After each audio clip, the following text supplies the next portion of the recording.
She said I'd embarrass her, that if I even showed up, I should keep quiet, wear something that wouldn't wrinkle, and, God forbid, avoid the spotlight. But then the host stepped up to the mic and said, "Tonight's entire gala was made possible by Natalie Brooks." And just like that, the room turned. "Hi, I'm Natalie.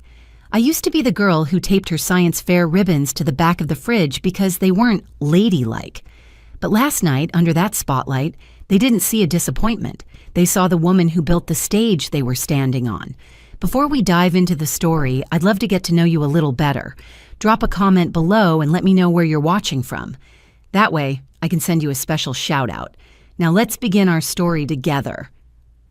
I found the envelope nestled between a coupon flyer and a real estate ad, the kind of envelope that practically whispered prestige. Thick ivory paper, embossed seal, my name in an elegant serif font. I knew the moment I touched it that my mother had something to do with this, even if she didn't sign it. Inside, the invitation was as theatrical as she was. "You are cordially invited to the Magnolia Women's Initiative Gala, celebrating the legacy of Southern women in leadership and refinement." My name was printed clearly near the bottom. So was the donor, NB Trust. She wouldn't have noticed. She never asked where my initials went once I stopped attending family brunches. The air in Savannah that summer hung heavy with jasmine and the kind of humidity that made your linen stick to your back. I hadn't planned on returning until Thanksgiving, but the envelope made that decision for me. I booked a flight, packed a green dress, and landed 2 days later without telling anyone. My mother's house hadn't changed. The shutters were still navy, the brick walkway scrubbed clean, and the front door gleamed like a showroom sample. She greeted me with a smile that didn't quite reach her eyes, her pearl earrings swinging slightly as she tilted her head. "Well, I suppose the board sent you one too," she said as I stepped inside. "Surprise," I replied, setting my bag by the stairs. The same stairs I used to sit on as a child, eavesdropping on adult conversations I was never meant to hear. She led me into the kitchen where a pitcher of sweet tea sat sweating on a silver tray.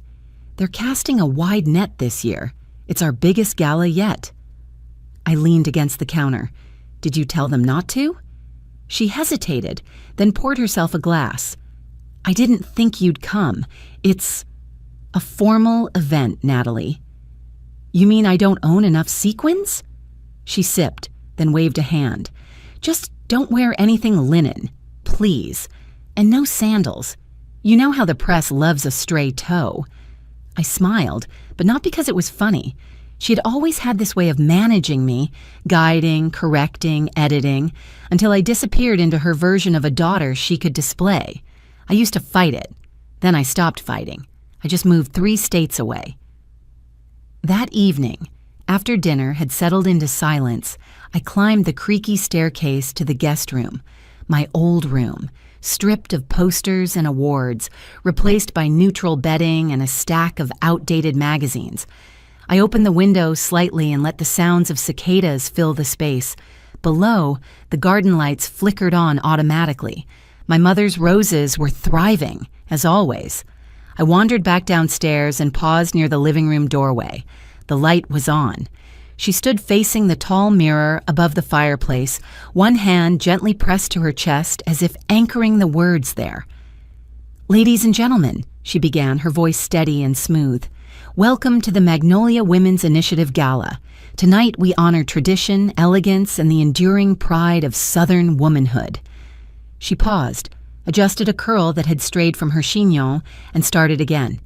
Elegance, pride, generations of grace. I watched her quietly, the way a person might watch a scene from an old movie, familiar, practiced, distant. She didn't know I was there. She was still rehearsing when I finally spoke. "Don't worry," I said softly. "I won't say a word." She turned, startled. Her posture stiffened just slightly before she caught herself. Then she offered a tight smile, the kind she wore like a pin on a blazer, ceremonial, detached. "Good," she said, smoothing her skirt. "That would be best."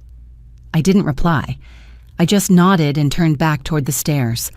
On the hallway table, the gala invitation still sat unopened by her. She hadn't turned it over, hadn't looked at the name of the donor, NB Trust. But maybe that was the point. For years, she chose what to see. This time, I had chosen what to sign. And as I climbed the stairs, I wondered how long it would take for her to ask what those initials really stood for. Coming back felt like entering a well-kept archive of things I was never allowed to touch. The same floral wallpaper ran up the staircase, curling ever so slightly near the corners. The smell hadn't changed. Rosewater, old books, and something sweet. Maybe pecan pie cooling near the back window. It was all familiar. It was all curated. But none of it was mine. My suitcase thumped softly against the edge of the guest bed.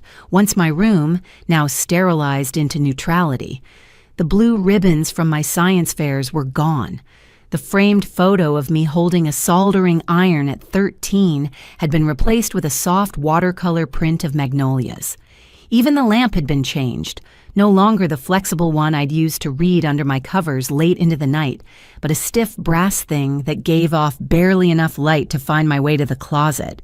There was no welcome back, just the way her eyes paused on my dress when I came down for dinner. "Is that linen again?" she asked, setting down a plate of chicken and rice. "It breathes well," I said. She didn't laugh. Instead, she passed the rolls. The table was dressed in its usual Sunday best. White lace overlay, cloth napkins folded just so, the family's monogrammed silver out of its velvet-lined drawer. It was the kind of presentation that made you sit straighter, speak softer, and eat without scraping your knife. Mrs. Holloway arrived halfway through the meal, unannounced but not unexpected. She had the timing of a person who considered herself part of the family, but none of its responsibility. "Oh, Margaret, that pie smells heavenly," she said, bustling in with a breeze of lavender perfume. "Is that the young woman from the committee? I remember her from last year's youth banquet." "She's my daughter, Evelyn," my mother said tightly. "Natalie." Mrs. Holloway blinked. "Oh my, of course. You've changed your hair, haven't you?" I smiled. "Among other things." She laughed like it was charming. My mother didn't. Later, in the quiet of my old room, I unpacked slowly. I laid out the green silk dress I'd chosen for the gala, smoothing its folds over the bedspread. In the nightstand drawer, I found the old tea strainer Grandma used to keep, the one with the tiny dent in its side. It had been tucked away, but not thrown out. I brewed a pot of tea in her clay teapot, setting it on the windowsill where the morning light would hit it just right, a quiet act of rebellion, or maybe remembrance.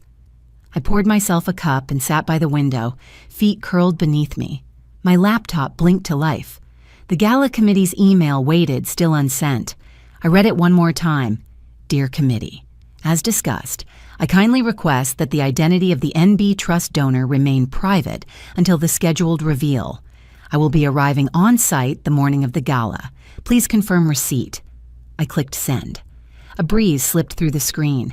Outside, the roses were blooming, red, full, perfectly trimmed, just like always. And then from downstairs, I heard her voice. Not her hosting voice, not even her public voice. This was the Margaret Brooks reserved for calls after a glass of wine and no audience to impress. "She'll probably come in that wrinkled dress again," she was saying. "God help me if she tries to speak. I love her, of course, but she doesn't make it easy." There was a pause. I imagined her swirling whatever drink she held, probably something clear and overpriced. "Yes, I know the board invited her," she added, her tone sharp and resigned, "but really, they invite all kinds these days." I didn't need to hear more. I reached for my tea and smiled to myself. Let her think I still took the bus. Let her think my dress came from a clearance rack. It made no difference. The entire gala budget, from the crystal glasses to the string quartet, had been covered quietly, efficiently, without press releases or applause, by NB Trust, by me. Sometimes I've learned it's better to let them underestimate you. That way, the silence speaks louder when the truth walks in. Nobody looked twice when I walked in, and that suited me just fine. The entrance to the Savannah Museum of Fine Arts was lit with warm amber sconces and the low hum of a string quartet drifting through the atrium. Clair de Lune. I recognized it immediately. The notes curled softly in the air, delicate and drifting, like dust you could walk through. It was the same piece my mother once said was too moody for a girl. I'd wanted to learn it on the piano at 14. She'd insisted on marches and waltzes. Things that show discipline, she said, not drama. Now here it was, playing at her signature gala, and I was the shadow slipping through its notes. The guests had come dressed for a spread in Southern living. Seersucker jackets, silk shawls, the glow of antique pearls passed down and polished. Waitstaff in white gloves, balanced flutes of sparkling cider, and trays of shrimp and grits served in miniature mason jars. I stayed near the back, a glass of water in hand. I didn't need champagne to make an entrance. I wasn't here to impress anyone, just to be present when it counted. Near the buffet, I spotted Elijah, the caterer, whom I hadn't seen in over a decade. He looked up as I passed. "Miss Brooks?" he said, eyes narrowing with something like recognition. I smiled. "Elijah, you remembered." He chuckled. "Of course I did. You helped me unload boxes at the soup kitchen that summer I started this gig. Thought you were a volunteer until I heard you arguing about circuit boards with a priest." "Some things haven't changed," I said, and he grinned. In the center of the gallery, a tall floral arch framed the podium. Gold-rimmed programs had been laid at every seat. A photo of my cousin Tessa in her graduation robes from Chapel Hill was featured on the inside cover under the heading, "Young Southern Women to Watch." I watched my mother take the stage in a silver gown. Her hair was pinned perfectly, her smile calibrated to suggest graciousness without intimacy. She thanked the board, acknowledged the volunteers, then turned to the spotlight behind her. "And of course," she said, "we're especially proud of our next generation. One of them, my niece, Tessa Whitaker, just completed her first year of law school. Tessa, dear, please stand." Applause swelled. A spotlight found Tessa, her curls pinned and her teeth flawless. She waved modestly, one hand on her chest like a pageant queen mid-coronation. I clapped too, quietly. No one noticed. My mother didn't look in my direction once. Across the room, I overheard murmurs ripple through the crowd. "Have you heard who funded this year's gala?" Anonymous, apparently. Full budget. Someone said they flew in from New York just for tonight. Probably one of those tech people. They always keep things under wraps. I sipped my water. The condensation pooled in my palm, unnoticed. Then the music paused. The lights shifted. M.C. Lattimore, in a tuxedo with satin lapels and a voice smooth enough to butter cornbread, stepped forward. "Ladies and gentlemen," he began, "before we continue with tonight's honorees, the committee would like to extend a very special recognition." I saw my mother's shoulders square, as if bracing for a spotlight she believed belonged to her. "This year's gala would not have been possible," he continued, "without the generosity of a woman whose impact on our region and beyond deserves far more than applause." There was a pause. He looked directly toward the back of the room, to the donor behind the NB Trust, Miss Natalie Brooks. Silence, then gasps. All eyes turned. My name flashed across the giant screen behind him in soft gold letters. I felt the air shift, tension, surprise, calculation, and then the spotlight found me. Across the room, my mother froze. I watched the color in her face drain just a shade too pale. Her hands clutched the podium. Her expression didn't change right away, but I knew that face. That was the one she wore when her expectations buckled under new information. I didn't rush. I set down my glass and rose slowly, smoothing the front of my silk dress. For 10 years, I'd let them think I was still figuring things out. 10 years since she'd told the board not to credit me for a scholarship fund I'd sponsored, said it might confuse the narrative, but this time I was the narrative. "Dear friend, what would you do if you were in my shoes? I bet you can't guess what's coming next. But before we go any further, drop a 5 in the comments if you're still with me, because what happens next might just leave you speechless. I stepped forward, the click of my heels muted by the carpet, each step quiet but unmistakable. And somewhere in the back of the room, I thought I heard Elijah let out a low, impressed whistle. But I didn't turn around. This wasn't about who saw me now. It was about finally seeing myself, without asking her permission to arrive. I'd never been called a donor of the year before. Not in school, not at home, not even in my own mirror. The words sounded foreign when MC Lattimore said them aloud, like they'd been intended for someone else, someone with a stronger voice or a brighter smile. Someone my mother would have claimed at the podium with both hands and a headline-ready quote. But there I was, standing at the foot of the stage, as the spotlight followed my steps and the crowd shifted in their seats. I took the microphone gently, like it might break if I gripped it too hard. "Good evening," I began, scanning the rows of faces, not for recognition, but for steadiness. I'm not used to microphones, but I am used to something else, being underestimated. There was a quiet ripple of laughter, soft and polite. "When I was a little girl, I used to build things in the garage," I continued. "Towers out of toothpicks, motors out of busted toys. I didn't think it was special. I just thought it was fun." I paused and glanced at the edge of the stage. MC Lattimore gave me a small nod. Behind him, a large screen flickered to life. Photographs appeared. Black and white images of mobile STEM vans lined up beside rural school buildings. Kids in matching t-shirts huddled around soldering kits.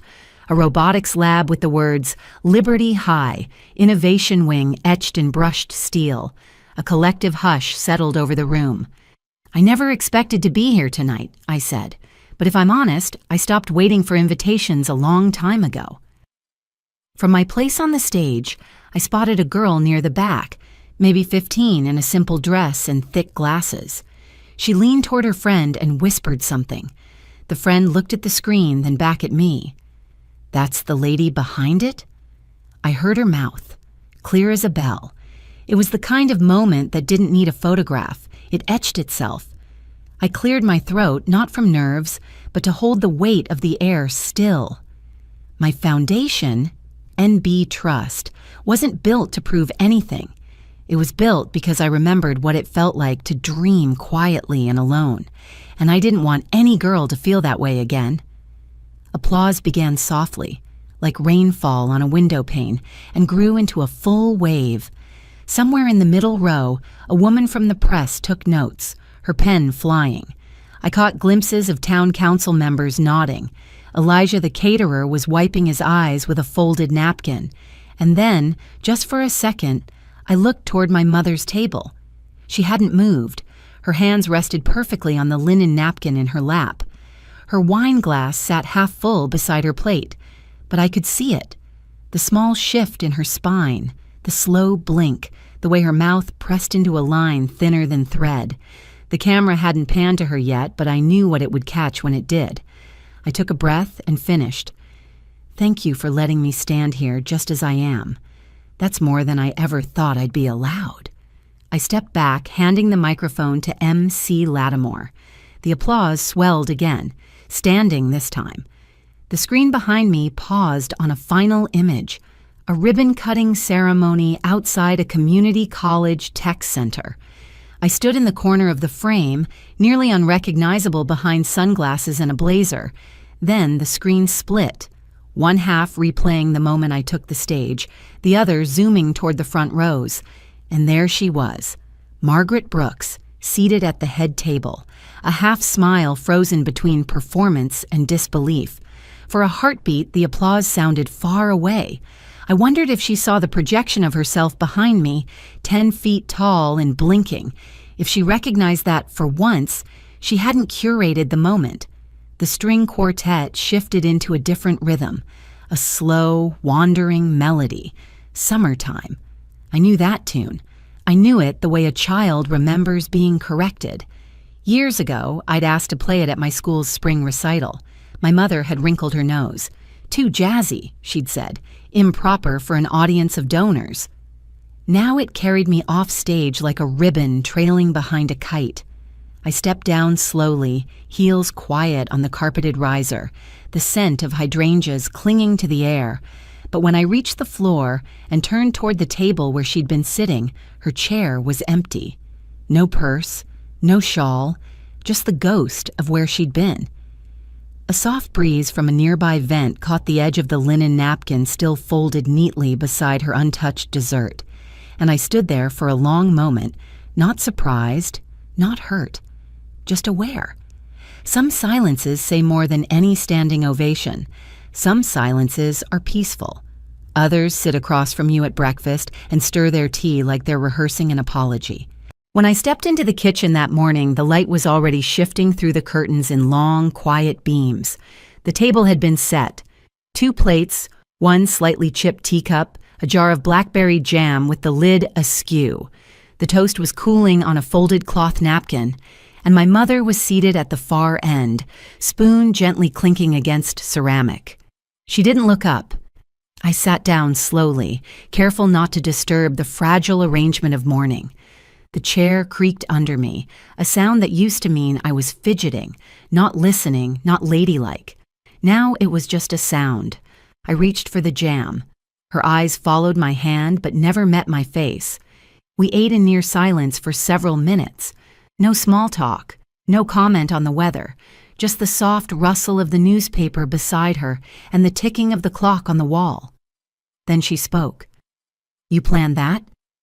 Her tone wasn't accusing, not cold either, just tentative, as if she were speaking through a locked door, unsure whether I'd answer or walk away. I spread jam over the corner of my toast.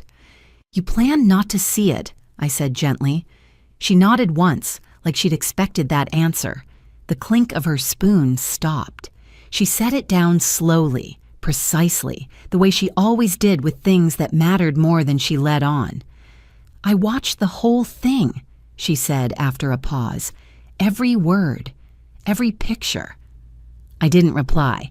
She turned her face toward the window, as if hoping for guidance from the magnolia tree outside. Its branches swayed slightly, catching bits of light. "I suppose I just didn't expect to recognize any of it," she added, "not because it wasn't good, but because I never let myself imagine you being the one behind all that." I looked down at my plate. A bite of toast had gone cold in my hand. I didn't eat it. She reached into the pocket of her housecoat and pulled out a small box. Worn velvet, faded at the corners. She slid it toward me. "I found this last night in the desk drawer." I opened it. Inside was a photo, soft at the edges and slightly curled. 10-year-old me, standing in front of a science fair poster with a crooked smile and a blue ribbon pinned to my shirt. I was holding a drawing of a small quadcopter, my first drone sketch. The ink had faded, but the lines were still clear. "I remember that day," I said. "You told me not to hang it on the fridge. We didn't have the kind of neighbors who understood that sort of thing," she replied. "It wasn't about you. It was about protecting you from being odd." I looked up then. "But I was odd," I said, "and I was fine." She didn't argue, just pressed her palm flat on the table like she needed to steady something. "I kept it," she whispered, "but I never knew what to say." Her voice cracked ever so slightly on that last word. It wasn't a dramatic crack, no tears, no trembling chin, just a thinning of sound that came from somewhere deep and rarely visited. We sat there like that for a long time. The breeze shifted through the open window. A cardinal chirped from the garden. The clock ticked on. Then she spoke again. "Can we try again?" I looked at her, really looked at her, for the first time in years without armor. She was smaller than I remembered, her eyes softer, or maybe just tired. I folded the photo and placed it gently back in the box. "Maybe," I said quietly, "but I think I'll need to see who you are when no one's watching." Her lips pressed together, not in resistance, but in understanding. Outside, a car passed slowly on the street. The world was still moving, still forgiving in its own quiet way. She stood and gathered the dishes. I let her. As I rose from my chair, I glanced back at the table. The box still sat there. Some things you hold on to, not to return, just to remember. You can build a home from silence, but it won't keep you warm. I used to think power was something loud, something claimed in boardrooms, announced in headlines, printed on checks. But this morning, as I stood in the gymnasium of a public high school just west of downtown Savannah, I understood it differently. Power, I realized, was just showing up and letting others know they could too. Dogwoods bloomed outside the wide windows, their white petals glowing against the fresh spring green. Rows of folding chairs filled the space where students usually played basketball. Banners hung from the rafters. One read, "The Delaney STEM Fellowship for Southern Girls, Dedication Ceremony." The stage was modest. No velvet curtains or spotlight, just a microphone on a stand and a lectern with a laminated logo. Still, the air buzzed with something real, something lasting. I walked to the podium in a pale blue shirt and slacks. No designer label, no sparkle. Just clean lines and calm colors. The only adornment I wore was a pair of small emerald drop earrings. Grandma's. The room hushed as I stepped forward. A few girls in the front row straightened in their chairs, eyes wide, notebooks in their laps. One wore a lab coat 3 sizes too big over her dress. I smiled and began. "I wasn't supposed to lead," I said, "but I was born to lift." No fanfare, just the truth. I spoke for less than 5 minutes about Mrs. Delaney, who had handed me a check for $25,000 and told me to prove nothing, just to build. About how this fellowship was named in her honor, not because she shouted, but because she saw me when no one else did. "And now," I said as I closed, "this space belongs to you." Applause followed, not thunderous, but warm and genuine. As I stepped back, a young journalist approached. She looked barely 21, her press badge still laminated from the printer. "Miss Brooks," she asked, "what changed for you? How did you get from there to here?" I thought about it for a moment. "I stopped waiting for permission," I said. "That was the first step." She nodded, scribbling it down quickly. A volunteer came up just then with a long white box in her hands. "Miss Brooks, this was just delivered for you." I took it carefully, the paper still cool from the delivery van. Inside, a small arrangement of white orchids sat nestled in soft greenery. Tucked among the stems was a card, handwritten in a familiar hand, "From your mother, with quiet pride." I didn't read it again.